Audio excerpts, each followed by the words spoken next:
feel not enough, if you are building externally but collapsing internally, start here. Not with strategy, not with hustle, not with optimization. Start with, I love myself. Say it until you believe it. Or say it especially when you don't. Say it in your worst moments. Say it when shame rises. Say it when fear whispers, because the relationship you have with yourself is the foundation of everything else.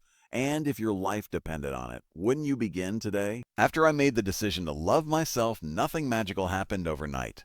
There was no lightning bolt, no instant enlightenment, no dramatic transformation. There was repetition. And repetition is not glamorous. It is quiet. It is stubborn. It is disciplined. Every morning I woke up and the first voice I heard was still the old one. You failed.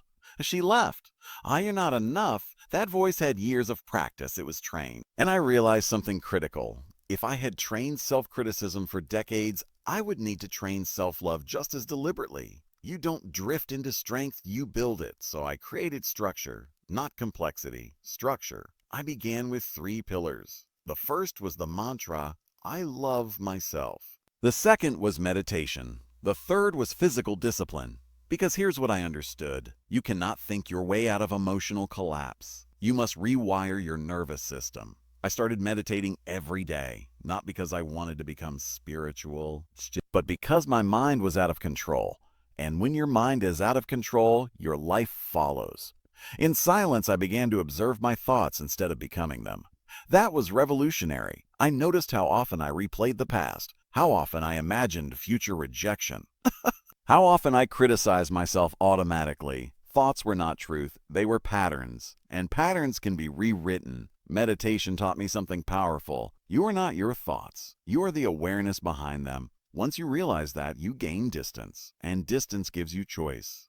When the voice said, you're not lovable, I didn't fight it violently anymore. I simply said, I love myself. And I let the thought pass. This is mental training, the same way you train a muscle, the same way you build endurance. At first it hurts, then it strengthens, and eventually it stabilizes. Let me tell you something about pain. When you avoid it, it grows. When you sit with it, it dissolves. I stopped running from loneliness. I sat in it.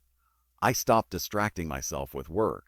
I reduced the noise. No constant music, no endless scrolling, no numbing. Just me. And that was terrifying. Because when you sit alone in silence, you meet yourself. And most people avoid that meeting their entire lives. But here is the truth. If you cannot sit peacefully with yourself, success will not fix it. If you cannot enjoy your own company, money will not fill the gap. If you cannot love yourself in silence, applause will not cure the empty.